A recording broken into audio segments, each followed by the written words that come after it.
Seigneur, nous te bénissons. Seigneur, nous t'élevons. Seigneur, nous te magnifions. Merci pour ta présence en ce moment.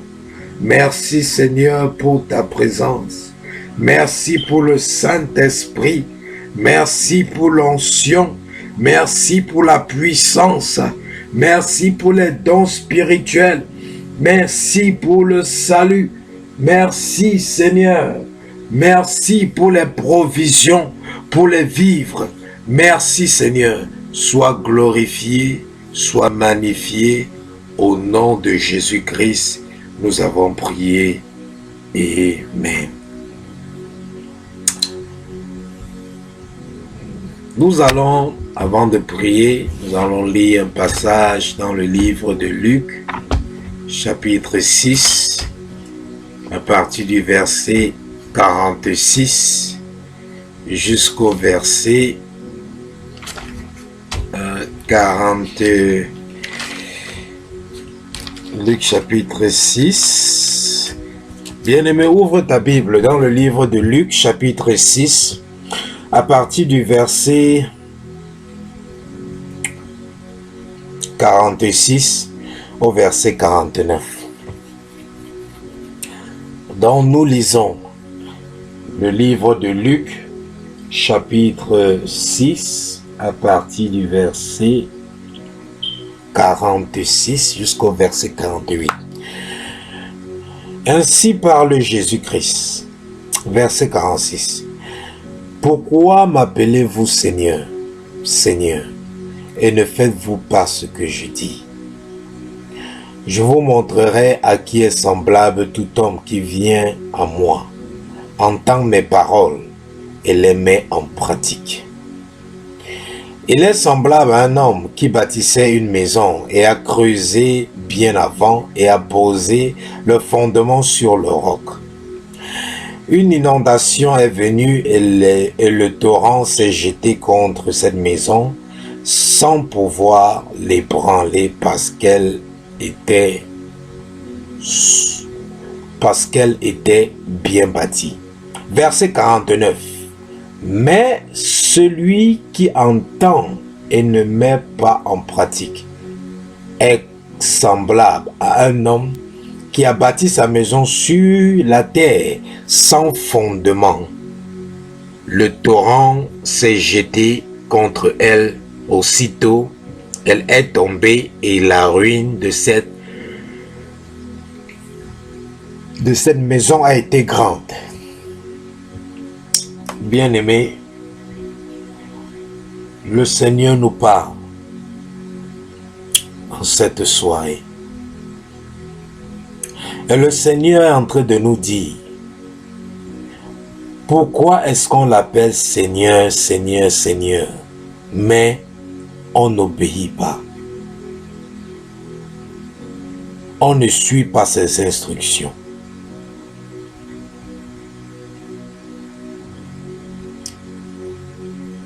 Tout cela à cause de quoi?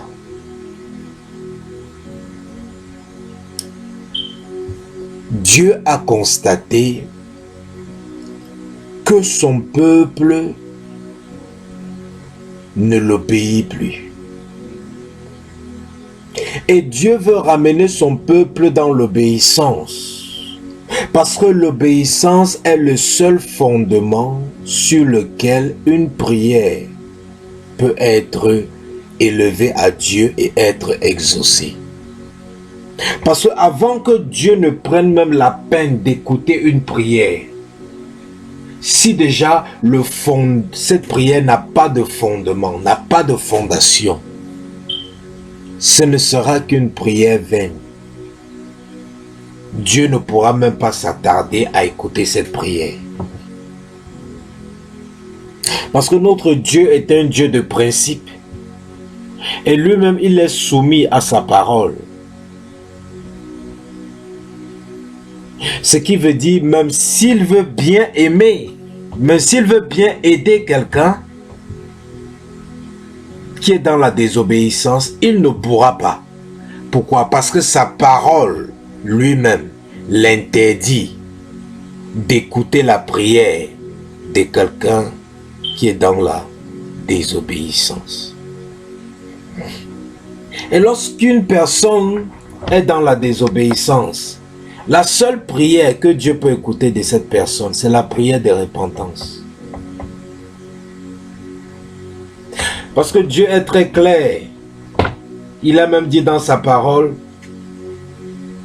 à un moment donné, que avant de me donner quoi que ce soit, donnez-moi d'abord votre cœur. Donnez-moi d'abord votre cœur.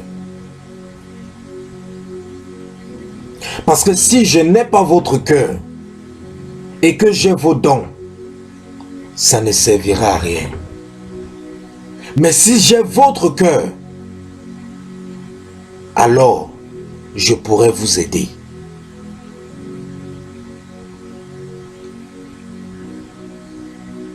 La raison pour laquelle les prières ne sont pas exaucées, c'est parce que nous vivons dans la désobéissance. Nous n'écoutons plus la voix de Dieu.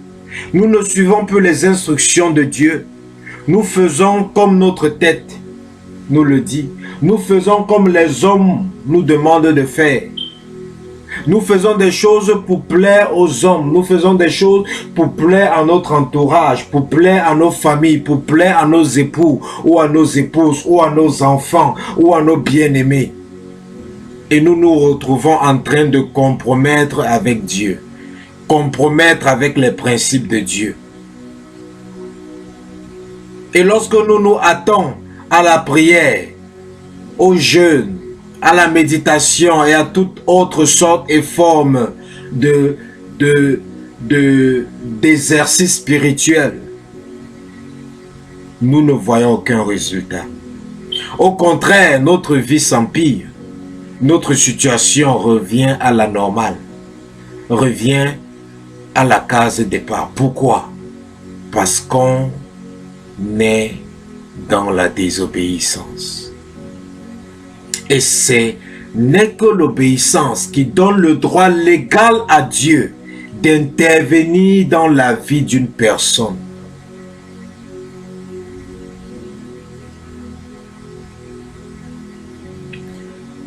Dieu a dit dans sa parole que mon peuple, même du bout de leurs lèvres, mais leur cœur est éloigné de moi. Et Dieu a mal au cœur. Dieu est blessé dans son esprit. Parce que nous vivons dans la désobéissance. Il veut nous bénir. Il veut nous élever.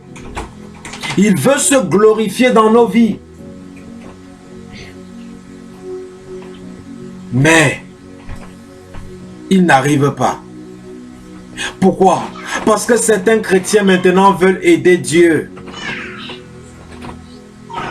Parce que les chrétiens maintenant chancellent.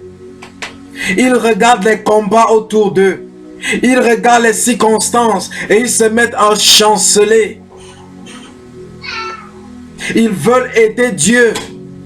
Alors que Dieu a dit, mets ta confiance en moi et demeure fidèle et patient et je ferai le reste.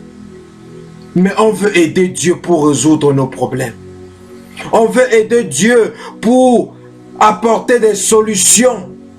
On veut aider Dieu pour arranger les situations. Et en voulant aider Dieu, on se retrouve sur le chemin de la désobéissance. Et nous ouvrons encore les portes à Satan. Et Satan revient siéger dans notre vie et prendre le contrôle. Et maintenant, on se retrouve frustré dans notre foi. Pourquoi? Parce qu'on prie, on ne voit pas des résultats.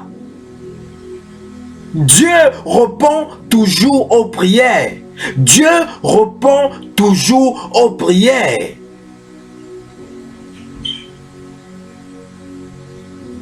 Mais la désobéissance nous sépare de lui.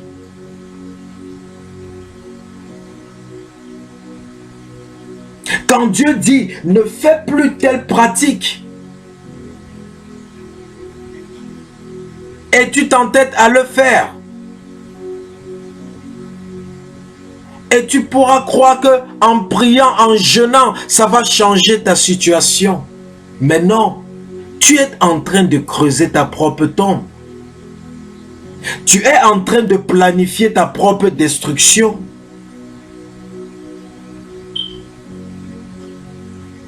Tu es en train de s'aimer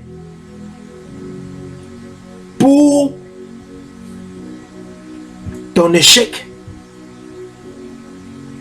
Pourquoi? Parce que tu vis dans la désobéissance.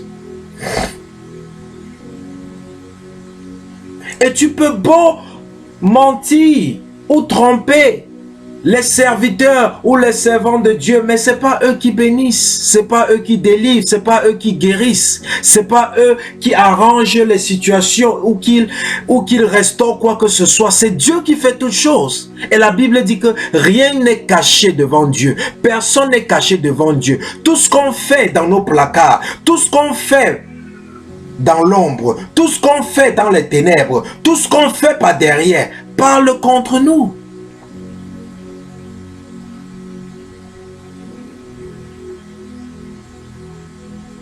Je me rappelle une dame pour laquelle nous avons prié, qui avait 3 cancers. Et avant qu'on ne commence à prier avec elle, Dieu nous a révélé que ces dames avec des potions, des huiles, des parfums et des prières, des statuettes qui lui avaient été données par une personne se faisant passer pour un serviteur de Dieu.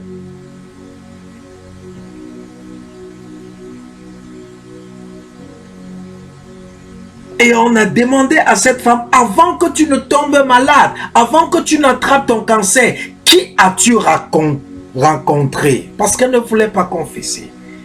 Mais après qu'elle a confessé, qu'elle a rencontré quelqu'un qui se passait pour un serviteur de Dieu et qui lui a donné des produits, des parfums, des choses à appliquer sur son corps. Et depuis ce jour, elle a été diagnostiquée avec 3 cancers. Et nous lui avons dit, nous allons prier pour toi et Jésus-Christ va te délivrer de ces cancers sataniques. Et on lui a dit, mais à une condition, que tu acceptes Jésus-Christ dans ta vie et que tu rejettes tout ce qu'on t'a donné pour appliquer sur toi. Et la dame a dit oui. Et on a commencé à prier avec elle. Et sa situation a commencé à s'améliorer. Elle qui n'arrivait pas à dormir, les douleurs ont commencé à se réduire. Mais un jour, on voulait prier encore pour elle. Et le Saint-Esprit dit, ne priez pas pour cette dame. Parce que si vous priez pour elle, vous allez non seulement perdre votre temps, et en plus, vous allez gaspiller les prières.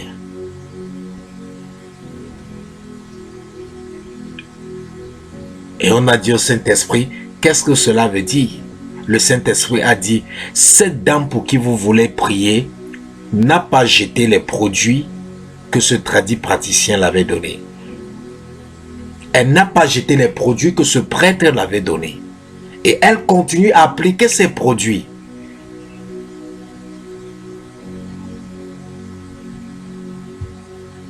Vous-même, comment une personne pareille pourra être sauvée pourra être guérie par Jésus? Jésus veut la guérir. Mais elle veut aider Jésus à guérir son cancer.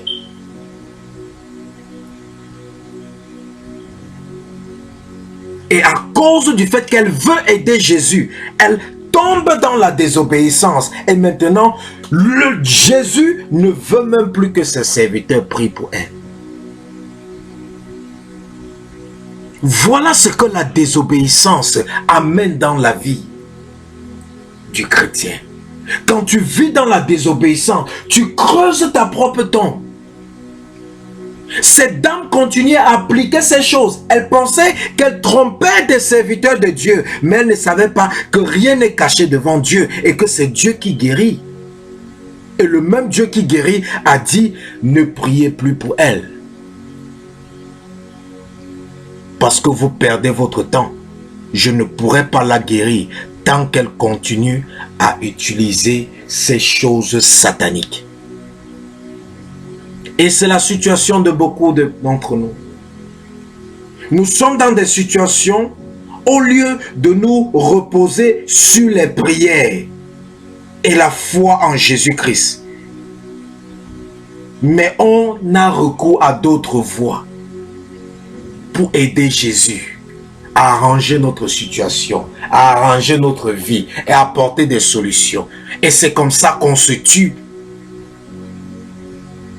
Et lorsque maintenant on vient faire les prières de combat avec des portes qu'on a ouvertes à travers notre désobéissance, à travers ces choses qu'on applique sur nos vies, sur nos corps.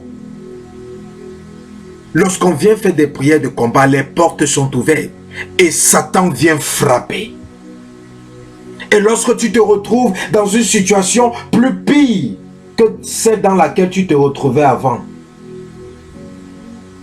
tu te plains que Dieu n'exauce pas les prières. Alors que c'est toi qui désobéis à Dieu.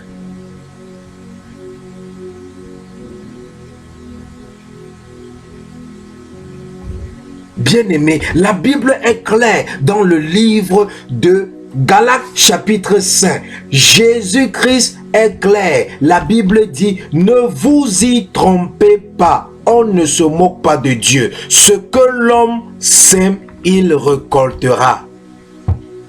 Qu'est-ce que tu sèmes? Tu pries beaucoup, tu jeûnes beaucoup. Qu'est-ce que tu sèmes? Quelle est la fondation de tes prières? Parce que Dieu dit, l'obéissance vaut mieux que les sacrifices. Ta prière, ce sont des sacrifices. Ton jeûne, ce sont des sacrifices. Ta méditation, tes bonnes œuvres, ce sont des sacrifices. Mais seule l'obéissance va amener Dieu à intervenir dans ta situation. Toi-même, lis ta Bible, bien-aimé.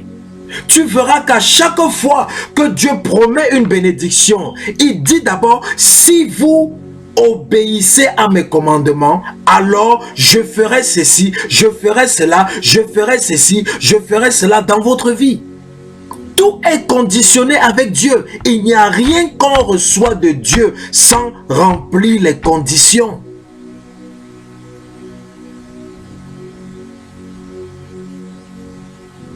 Dieu répond toujours aux prières, mais il répond aux prières des justes.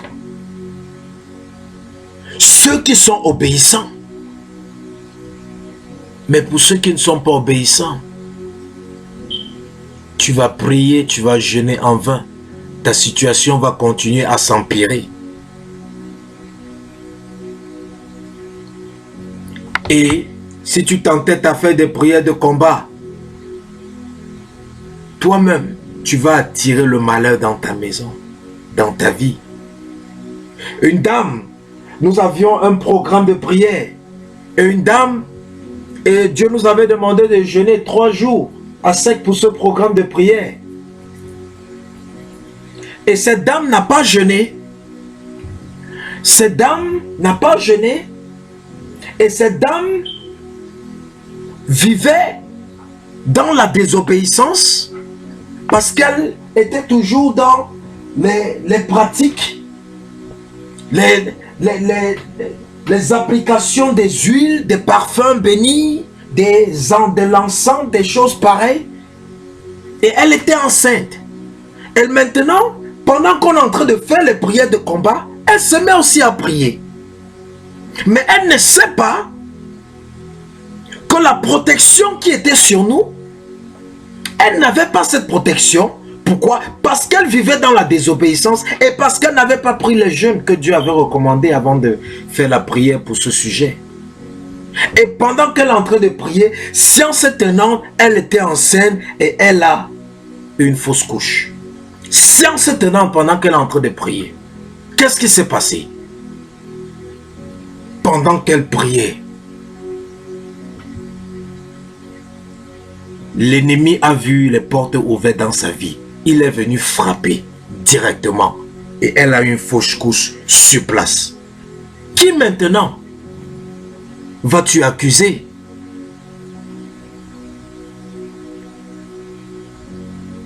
Qu'est-ce que le pasteur va maintenant faire pour toi? Que tu as eu une fausse couche. À cause de quoi? La désobéissance. Tu mélanges Dieu.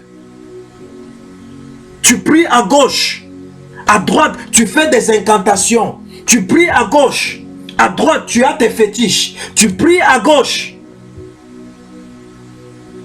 À droite, tu as tes potions magiques. On ne mélange pas Dieu. On ne joue pas avec Dieu.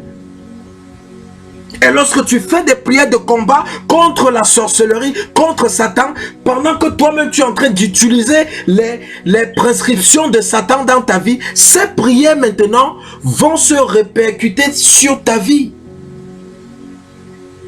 Une dame prière que tout sorcier de ma famille, je te commande de mourir. Tout puissant de la sorcellerie de ma famille, je te commande de mourir, recevoir le feu. Et pendant qu'elle est en train de prier, elle a commencé à sentir le feu qui est en train de la consumer sur son corps. Qu'est-ce qui s'est passé? Elle ne savait pas qu'elle-même, elle avait en elle la semence de la sorcellerie. Et c'est comme ça que les chrétiens se tuent. Ils se suicident en s'engageant dans le combat spirituel, alors qu'ils ne mènent pas une vie claire. Ils ne mènent pas une vie de sainteté. Ils ne mènent pas une vie d'obéissance. Et ils s'engagent dans le combat spirituel. Bien-aimé, bien-aimé, si tu sais que ta vie n'est pas claire, si tu sais que tu touches un peu à gauche, à droite, arrête les sujets de prière, arrête les prières de combat.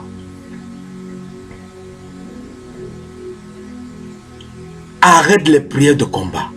Ce n'est pas en allant à gauche, à droite, en haut, en bas, que tu auras la solution. La solution, ce n'est pas une église. La solution, ce n'est pas un ministère. La solution, ce n'est pas un pasteur ou un serviteur de Dieu ou une servante de Dieu. La solution, c'est Jésus. On ne cherche pas Jésus comme un vagabond.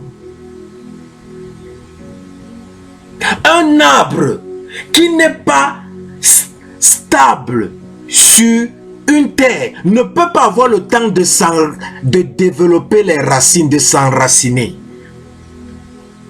Si tu plantes un arbre aujourd'hui, ici, demain tu le déterres, tu le plantes à gauche. Après demain tu le déterres, tu peux le planter ailleurs. Puis tu le déterres, tu peux le planter ailleurs. Un arbre pareil ne va jamais développer les racines. Et quand un arbre ne développe pas les racines, cet arbre n'aura pas la capacité de se nourrir. Et quand l'arbre n'a pas la capacité de se nourrir, l'arbre ne pourra pas croître et ne pourra pas donner des feuilles ni des fruits. Et c'est ça le problème des chrétiens. Tu n'as pas de racines. Et c'est pour ça que ta vie est comme le vent.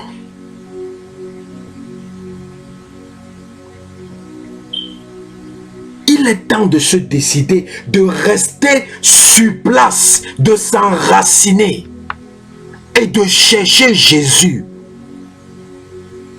C'est pas un homme qui aide, c'est pas une église qui aide, c'est Jésus. Mais en montant et en descendant, on se retrouve dans des alliances, En ce moment où je vous parle, je connais une sœur avec qui nous étions dans les prières de combat. On a fait plus de 2 ans ensemble dans les prières de combat. Et je ne sais pas ce qui s'est passé. J'avais appris que cette sœur a quitté l'église de combat où elle était. Et elle allait vivre je ne sais pas où. Et on me dit que cette sœur est revenue à l'église avec un pied qui boitait, un pied presque cassé, avec le corps déformé. Et à l'heure où je vous parle, cette fille est maintenant folle. Au point où on l'a même amenée à l'hôpital. On l'a rejetée à l'hôpital. On a dit qu'on doit l'emmener dans un centre psychiatrique. À l'heure où je vous parle, cette sœur est folle.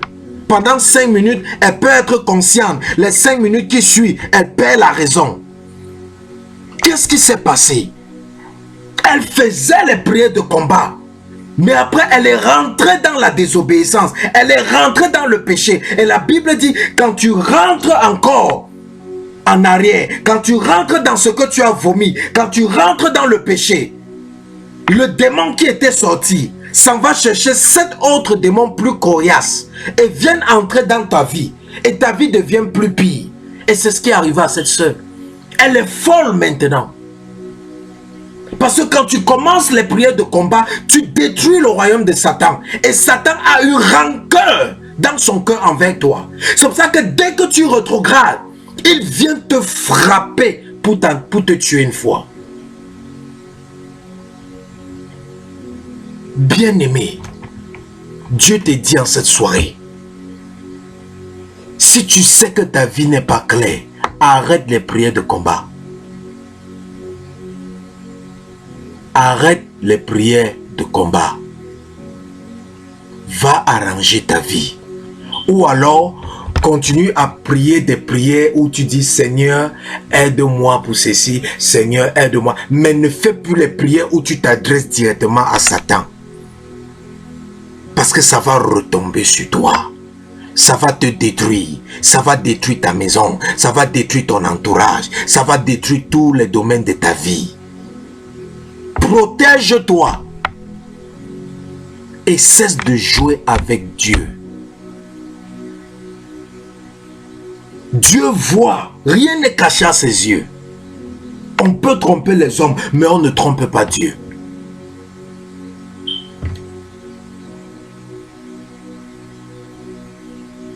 On a voulu aider une dame. Elle a dit, elle n'est jamais allée chez les marabouts. Jamais allée chez les marabouts. Maintenant, pendant la ligne de prière, Dieu dit, il y a une dame qui a un fétiche avec elle, qui a voyagé depuis l'Afrique jusqu'ici, elle a un fétiche, elle est même à l'église, elle est même dans une église de born again, elle s'est même baptisée, elle a des fétiches avec elle. Et si cette personne ne se dénonce pas, cette personne va mourir. La même dame qui s'est assise devant nous et qui nous a dit elle n'a jamais été chez un marabout. C'est la même dame qui appelle après la ligne de prière pour dire que c'est de moi que le Saint-Esprit parlait. J'ai encore le fétiche avec moi ici. Depuis j'ai voyagé avec, c'est avec moi ici là. Personne ne sait comment je fais avec. Je vous donne qu'est-ce que je fais avec. Regardez comment les hommes se tuent eux-mêmes. Tu penses que Dieu va exaucer ta prière quand tu as encore des fétiches à la maison. Alors que Dieu a dit qu'il ne partage sa gloire avec personne. Mais tu mélanges Dieu. Bien-aimé. Bien-aimé. Arrête de te tuer. Arrête de te détruire par ta désobéissance. Arrête d'essayer d'aider Dieu. Dieu n'a pas besoin qu'on l'aide. Arrête de chanceler. Une personne qui chancelle ne pourra jamais recevoir quoi que ce soit de Dieu. C'est écrit dans le livre, dans la Bible.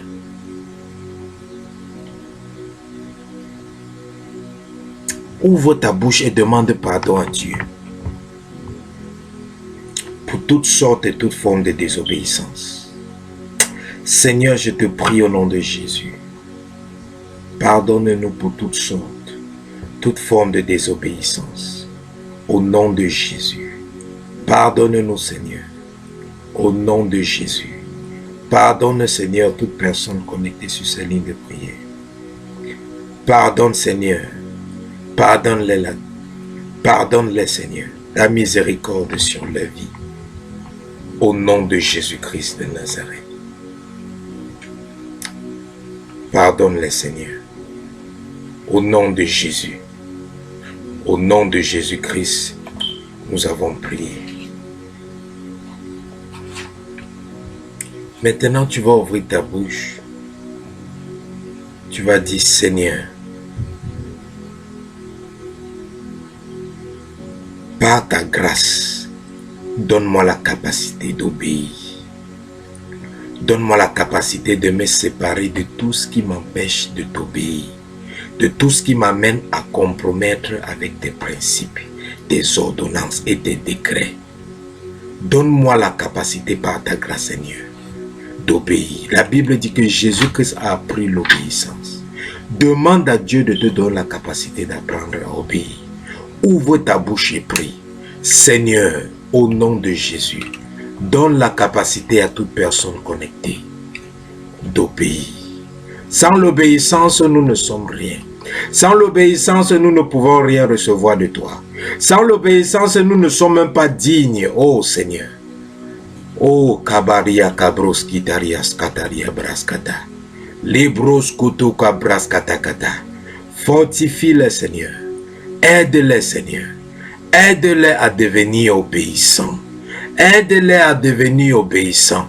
Aide-les à devenir obéissants. Aide-les à devenir obéissants. Au nom de Jésus-Christ de Nazareth, Seigneur. Aide, Seigneur. Aide ton peuple. Aide tes enfants. Aide-les, Seigneur. Aide-les, Seigneur, à devenir obéissants. Pour être sauvés. Pour être guéris. Pour être délivrés. Pour être restaurés. Pour être élevés. Pour être bénis. Oh Seigneur, aide-les. À cause de ton nom. Même pas à cause de Seigneur, mais à cause de ton nom. À cause de ton saint nom. Rien que pour ta gloire, Seigneur. Aide-les à obéir au nom de Jésus-Christ. La Bible dit